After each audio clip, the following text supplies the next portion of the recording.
Now, when you're making a credit card payment, you're just moving the money from your account to the credit card.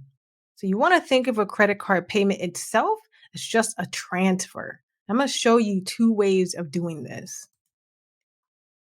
Okay, so in our account register, we choose payee as Visa or whichever card we use to spend. And you'll notice it says category not needed.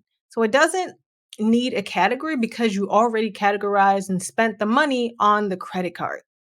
So it's already been accounted for in the budget. So we don't want to count it twice. So I want to show you two ways of doing this. So let's put 150. Okay, so you'll see that number change. Now let's go into Visa. So at the top here, you'll see a button that says record payment. So it does the same thing, except in here, you will select the payee as the account the money is coming from.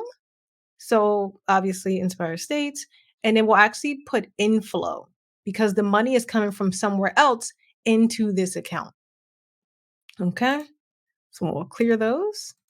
There you go. So let's see what happened to the budget. You'll notice that the money was automatically removed from the credit card payment category because I was just paying it back, right? It was just a transfer. Okay. And that's all you need to know about making a payment with credit cards.